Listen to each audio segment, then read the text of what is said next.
আসসালামু আলাইকুম প্রিয় দর্শক, অন্য মঞ্চের আলাপচারিতায় আপনাদের সকলকে আমন্ত্রণ জানাচ্ছি। আমরা আলোচনা করার জন্য আজ আমন্ত্রণ জানিয়েছি বাংলাদেশের বিদেশে অবস্থিত মিশন, দূতাবাস এবং হাই কমিশনগুলো থেকে নাকি বর্তমান রাষ্ট্রপতি মোহাম্মদ শাহাবুদ্দিনের ছবি নামিয়ে ফেলার নির্দেশ দেওয়া হয়েছে। হ্যাঁ, ঠিকই শুনেছেন, রাষ্ট্রপতির ছবি। কিন্তু কেন? তাও আবার লিখিত কোনো নির্দেশ নয়, দেয়া হয়েছে মৌখিক নির্দেশে। কে দিল এই নির্দেশ? এবং সবচেয়ে বড় প্রশ্ন, এই নির্দেশ মৌখিক কেন? দেশের গণমাধ্যমগুলোতে মৌখিক নির্দেশের খবর সয়লাভ হলো, মুখে কুলুপ এঁটেছে পররাষ্ট্র মন্ত্রণালয়। তাদের এমন নীরবতায় খবরটি গভীর বিতর্ক এবং আলোচনার জন্ম দিয়েছে। এটি শুধু একটি ছবির বিষয় নয়, এটি দেশের ভাবমূর্তি এবং সরকারি কার্যপ্রণালীর স্বচ্ছতা নিয়ে প্রশ্ন তুলেছে। আবার মৌখিক আদেশ দিয়ে বিদেশি মিশন থেকে রাষ্ট্রপতির ছবি সরালেও খোদ দেশের পররাষ্ট্র মন্ত্রণালয়ে এখনো ঝুলছে রাষ্ট্রপতির ছবি। এমন বৈপরীত্য পুরো বিষয়টিকে আরো রহস্যময় করে তুলেছে। আবার এক বছর পর কেন এমন নির্দেশ দেওয়া হলো? হঠাৎ করে এমন নির্দেশ দেওয়ার পেছনে কি আছে অন্য কোনো রহস্য? সাম্প্রতিক সময়ের কোনো ইস্যু বা বিষয় এর সাথে কি জড়িত? রহস্যের জট খুলতে চলুন যাওয়া যাক বিশ্লেষণে। বাংলাদেশের অনেকগুলো গণমাধ্যমের খবর হলো, বিদেশে বাংলাদেশের সব কূটনৈতিক মিশন, দূতাবাস, হাই কমিশন, কনসুলেট, কূটনীতিকদের অফিস ও বাসভবন থেকে রাষ্ট্রপতি মোহাম্মদ শাহাবুদ্দিনের ছবি সরানোর মৌখিক নির্দেশনা দিয়েছে পররাষ্ট্র মন্ত্রণালয়। দৈনিক সমকালের খবরে বলা হয়েছে, বিষয়টি নিশ্চিত করেছে পররাষ্ট্র মন্ত্রণালয়ের সূত্র। দৈনিক কালের কণ্ঠ সহ একাধিক গণমাধ্যমের খবর হলো, নির্দেশটি ছিল মৌখিক। চ্যানেল 24 এর খবরে বলা হয়েছে, বিষয়টি নিশ্চিত করে পররাষ্ট্র মন্ত্রণালয়ের সংশ্লিষ্ট সূত্র জানিয়েছে, এরই মধ্যে 70টি মিশন থেকে রাষ্ট্রপতির ছবি সরানো হয়েছে। বাকি মিশনগুলো থেকেও রাষ্ট্রপতির ছবি সরানোর নির্দেশ দেওয়া হয়েছে। আগে থেকে এই ছবি না রাখার কোনো নির্দেশনা ছিল না। দর্শক, সবগুলো গণমাধ্যমের খবরে একটি বিষয় নিশ্চিত, মৌখিক নির্দেশের মাধ্যমে হঠাৎ করেই এমন কাজ করেছে পররাষ্ট্র মন্ত্রণালয়। এই খবরটিতে কিছু প্রশ্ন উঠে আসে। প্রথমত, বাংলাদেশের সরকারি মিশন, দূতাবাস ও হাই কমিশনে কার কার ছবি টাঙানোর নিয়ম আছে? দেশের সংবিধান, আইন, সরকারি রুলস অফ বিজনেস এবং ক্যাবিনেট ডিভিশনের আদেশ ও নির্দেশে এ নিয়ে কি বলা আছে?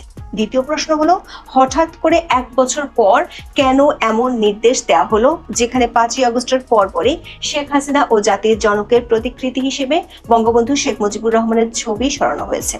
তার মানে কি এর মধ্যে অন্য কোনো রহস্য আছে? তৃতীয় প্রশ্ন হলো, আদেশটি মৌখিক কেন? তাও আবার সেটি 15ই আগস্ট রাতে দেওয়া হলো কেন, যেখানে পররাষ্ট্র মন্ত্রণালয় এখনো রাষ্ট্রপতির ছবি ঝুলছে? তাহলে কি এখানে অন্য কোনো গেম আছে? গণপ্রজাতন্ত্রী বাংলাদেশ সংবিধানের 4 ক অনুচ্ছেদে স্পষ্টভাবে জাতির পিতা হিসেবে বঙ্গবন্ধু শেখ মুজিবুর রহমানের প্রতিকৃতি সংরক্ষণ ও প্রদর্শনের বাধ্যবাধকতা আরোপ করেছে। এই অনুচ্ছেদটি 2011 সালের 5ম সংশোধনীতে যুক্ত করা হয়। এই বাধ্যবাধকতা বিভিন্ন সরকারি ও আধা সরকারি কার্যালয়, স্বায়ত্তশাসিত প্রতিষ্ঠান, সংবিধিবদ্ধ সরকারি কর্তৃপক্ষ, সরকারি ও বেসরকারি শিক্ষা প্রতিষ্ঠান এবং বিশেষভাবে বিদেশে অবস্থিত বাংলাদেশের দূতাবাস ও মিশন সমূহের জন্য প্রযোজ্য। বাংলাদেশের সংবিধান অনুযায়ী শুধুমাত্র জাতির পিতা বঙ্গবন্ধু শেখ মুজিবুর রহমানের প্রতিকৃতির কথা উল্লেখ করা হয়েছে, অন্য কারো ছবি টাঙানোর কথা বলা হয়নি। তবে বিগত আওয়ামী লীগ সরকারের আমলে সরকারি অফিসগুলো বঙ্গবন্ধু এবং প্রধানমন্ত্রীর ছবি টাঙানো হতো। গত বছরের 5ই আগস্ট শেখ হাসিনা সরকার পতনের পর সবগুলো সরকারি অফিস থেকে শেখ হাসিনার ছবি সরিয়ে ফেলা হয়। সাংবিধানিক বাধ্যবাধকতা থাকায় প্রথম দিকে সরকারি উপদেষ্টা থেকে শুরু করে সবখানে বঙ্গবন্ধুর ছবি ছিল, কিন্তু সরকারি মব বাহিনীর নজরে বিষয়টি আসলে সবখান থেকে কোনো ধরনের ঘোষণা ছাড়াই বঙ্গবন্ধুর ছবি সরিয়ে ফেলা হয়। তবে তখনও বঙ্গভবনে সাংবিধানিক বাধ্যবাধকতা মেনে বঙ্গবন্ধুর ছবি ছিল। গত বছরের 11ই নভেম্বর মাহফুজ আলম উপদেষ্টা হিসেবে শপথ নিতে গিয়েছিলেন বঙ্গভবনে। সেখানে তিনি শপথ নেওয়ার পরপরই বঙ্গভবনের দরবার হল থেকে বঙ্গবন্ধুর ছবি সরিয়ে ফেলে বিতর্কের জন্ম দেন। এরপর থেকে মোটামুটি সব সরকারি দপ্তর থেকে বঙ্গবন্ধুর ছবি নামিয়ে ফেলা হয়। সরকারের একাধিক সূত্র বলছে, বিদেশে বাংলাদেশি দূতাবাস, মিশন ও হাই কমিশনগুলোতে রাষ্ট্রপতির ছবি রাখা এক ধরনের প্রেসিডেন্স বা নর্মসে পরিণত হয়েছে। এটিকে একটি শিষ্টাচারমূলক নিয়ম হিসেবে দেখা হয়। যদিও রুলস অফ বিজনেসে এ নিয়ে সরাসরি কোনো বিধান নেই। রুলস অফ বিজনেস হলো মৌলিক প্রশাসনিক দলিল, যা সংবিধানের 55-6 অনুচ্ছেদ অনুযায়ী রাষ্ট্রপতির ক্ষমতা বলে বর্ণিত হয়। এই বিধানগুলোর মাধ্যমে সরকারি কাজ পরিচালিত হয়। পররাষ্ট্র মন্ত্রণালয়ের কর্মকর্তারা বলছেন, ছবি টাঙানোর বিষয়টি সুনির্দিষ্ট সরকারি আদেশ বা লিখিত সার্কুলার থেকে আসে। দৈনিক প্রথম আলোর খবরে বলা হয়েছে, এই মুহূর্তে সারা বিশ্বে বাংলাদেশের 82টি মিশন ও উপমিশন রয়েছে।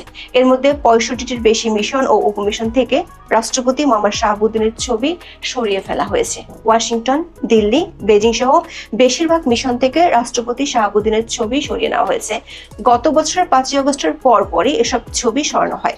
ইউরোপ, আমেরিকা অঞ্চলে কর্মরত কয়েকজন রাষ্ট্রদূতের সঙ্গে কথা বলে জানা গেছে, বিদেশে বাংলাদেশের যে মিশনগুলো রয়েছে সেখান থেকে আগেই সরানো হয়েছে রাষ্ট্রপতির ছবি। তবে এ ছবি রাখা না রাখার কোনো নির্দেশনা ছিল না বলে জানান তারা। দৈনিক কালের কণ্ঠ এবং এনটিভির খবরে বলা হয়েছে, অধিকাংশ মিশন কয়েক মাস আগে থেকে একই জিরো পোর্ট্রেট নীতি অনুসরণ করেছে। তাহলে প্রশ্ন হলো, হঠাৎ করে গত 15 আগস্টে কেন এমন নির্দেশ দেওয়া হলো, তাও আবার মৌখিক নির্দেশ দেওয়া হলো? প্রথম আলো সহ একাধিক সংবাদ মাধ্যমের খবরে বলা হয়েছে, 15 আগস্ট পররাষ্ট্র মন্ত্রণালয় থেকে বেশ কয়েকটি মিশনে টেলিফোনে রাষ্ট্রপতির ছবি সরানোর এই নির্দেশ দেওয়া হয়েছে। 15 আগস্ট মন্ত্রণালয়ের জ্যেষ্ঠ একজন কর্মকর্তা বিশ্বের বিভিন্ন অঞ্চলে কর্মরত কয়েকজন রাষ্ট্রদূত ও হাই কমিশনারকে ফোন করেন। ঢাকা থেকে বিদেশে বাংলাদেশের নির্ধারিত কয়েকজন কূটনীতিককে নিজেদের মিশন থেকে রাষ্ট্রপতির ছবি সরিয়ে নিতে ফোনে নির্দেশনা দেওয়া হয়। অন্য মিশন, উপমিশন থেকে ছবি সরানোর জন্য অন্যদেরকে জানাতেও নির্দেশনা দেওয়া হয়। দৈনিক সমকালের খবরে বলা হয়েছে, গত বছরের 5ই আগস্টের পর যখন 8ই আগস্ট নতুন সরকার দায়িত্বে আসে, তখন বড় মিশনগুলো আগেই সরিয়েছিল রাষ্ট্রপতির ছবি। কয়েকটি মিশন না সরানোর কারণে মৌখিক নির্দেশনা দেওয়া হয়। তার চেয়ে অবাক করার তথ্য দিচ্ছে চ্যানেল 24। সংবাদ চ্যানেলটির খবরে বলা হয়েছে, 70টি বিদেশি মিশন ও দূতাবাস থেকে সরানো হলেও পররাষ্ট্র মন্ত্রণালয়ের ক্যাফেতে এখনো আছে রাষ্ট্রপতি মোহাম্মদ শাহাবুদ্দিনের ছবি। 17 আগস্ট ঢাকার সেগুনবাগিচায় পররাষ্ট্র মন্ত্রণালয়ের ক্যাফের ভেতরে পেশাদার কূটনীতিকদের জন্য যে আলাদা লাউঞ্জ রয়েছে, সেখানে রাষ্ট্রপতির ছবি দেখা গেছে। পররাষ্ট্র মন্ত্রণালয়ের লাউঞ্জে রাষ্ট্রপতির ছবি রেখে বিদেশি মিশনগুলোকে কেন ছবি সরানোর নির্দেশ দেওয়া হলো? আবার 15 আগস্ট শুক্রবার ছিল, সাপ্তাহিক ছুটির দিন ছিল। যে নির্দেশ গত 1 বছরে দেওয়া হয়নি, সেটি হঠাৎ করে শুক্রবার ছুটির দিনে, তাও আবার টেলিফোন করে কেন দিতে হবে? এমনকি পরিবেশ উপদেষ্টা সৈয়দা রেজওয়ানা হাসান সাংবাদিকদের বলেছেন, রাষ্ট্রপতির ছবি সরানোর কোনো লিখিত নির্দেশ নেই। এ নিয়ে উপদেষ্টা পরিষদেও আলোচনা হয়নি। দর্শক, সর্ষের মধ্যে যেমন ভূত থাকে, তেমনি 15 আগস্টের মধ্যে লুকিয়ে আছে রহস্য। ছবি সরানোর রহস্যের কেন্দ্রে আছে 15 আগস্ট। একাধিক সূত্র আমাদের নিশ্চিত করেছে, এই নির্দেশ দেওয়ার বিষয়টি পররাষ্ট্র উপদেষ্টা মোহাম্মদ তৌহিদ হোসেনই জানতেন না। এমনকি পররাষ্ট্র সচিব আসাদ আল সিয়ামও দেননি। তাহলে কে দিল নির্দেশ, আর কেনই বা সেটি 15 আগস্টই দিতে হবে? পররাষ্ট্র মন্ত্রণালয়ের একাধিক সূত্র বলছে, মন্ত্রণালয় অনেক দিন ধরে দুটি গ্রুপের মাধ্যমে পরিচালিত হয়। একটি গ্রুপ উপদেষ্টা তৌহিদ হোসেনের নেতৃত্বে, অন্য গ্রুপটি পরিচালিত হয় প্রধান উপদেষ্টার দপ্তর থেকে। এই গ্রুপের সিদ্ধান্তগুলো নেন 3 জন। তারা হলেন শিল্প উপদেষ্টা আদিলুর রহমান খান, তথ্য উপদেষ্টা মাহফুজ আলম এবং জাতীয় নিরাপত্তা উপদেষ্টা খলিলুর রহমান। এই 3 জন পররাষ্ট্র মন্ত্রণালয়ের সংক্রান্ত উপদেষ্টা পরিষদ কমিটির সদস্য। পররাষ্ট্র মন্ত্রণালয়ের একাধিক সূত্র নিশ্চিত করেছে, রাষ্ট্রপতির ছবি সরানোর মৌখিক নির্দেশটি মূলত দ্বিতীয় গ্রুপ মানে প্রধান উপদেষ্টার দপ্তর থেকে গিয়েছে। প্রশ্ন হলো, কেন? সূত্রগুলো বলছে, 15 আগস্টে বঙ্গবন্ধুর শাহাদাত বার্ষিকী ছিল। সরকার আগে থেকে ঘোষণা দিয়েছিল এবারের 15 আগস্টকে ঘিরে কোনো কর্মসূচি পালন করতে দেয়া হবে না। প্রেস সচিবের নির্দেশনায় পুলিশ কাজও করেছিল, পাশে পেয়েছিল বিএনপিকেও, কিন্তু তাতে ফল হয়েছে উল্টো। দেখা গেছে রিকশা চালক থেকে শুরু করে দম্পতি, বৃদ্ধ অনেকেই সরকার ও বিএনপির বাধা উপেক্ষা করে শোক ও শ্রদ্ধা জানাতে গেছেন। একটা পোড়া বাড়িকে নিয়ে সরকারের মধ্যে ভয় থাকার বিষয়টি পরিষ্কার হয়ে যায়। শোক প্রকাশে বাধা দেওয়ার জন্য সামাজিক মাধ্যমে অনেকেই সরকারকে নব্য ফ্যাসিস্ট হিসেবে ট্যাগ দিয়েছে। বিষয়টি ভাইরাল হওয়ার পর 15 আগস্ট বিকেলে সরকার কৌশল নেয় রাষ্ট্রপতির ছবি সরানোর বিষয়টি সামাজিক মাধ্যমে ভাইরাল করার। কিন্তু গত 2 দিনে ইস্যুটি খুব একটা ভাইরাল হয়নি। এরপর ধানমন্ডি 32 নম্বরে শ্রদ্ধা জানাতে যাওয়া রিকশা চালককে গ্রেফতার করা, সরকারি পৃষ্ঠপোষকতায় জুতা মারা কর্মসূচি সরকারকে আরো বিপাকে ফেলে দেয়। তড়ি ঘড়ি করে সরকার সমর্থিত কয়েকটি গণমাধ্যম 17 আগস্ট সকালে বিষয়টি নিয়ে খবর প্রচার করে। 2 জন রাষ্ট্রদূত নাম প্রকাশ না করার শর্তে বলেছেন, কূটনৈতিক মহলে এমন মৌখিক নির্দেশের ঘটনা অত্যন্ত বিরল। এর ফলে শুধু দেশের ভিতরে নয়, আন্তর্জাতিক পরিমণ্ডলও এর দ্বারা প্রভাবিত হতে পারে। প্রশ্ন উঠতে পারে, কেন এই গোপনীয়তা, কেন লিখিতভাবে এই নির্দেশ দেওয়া হলো না?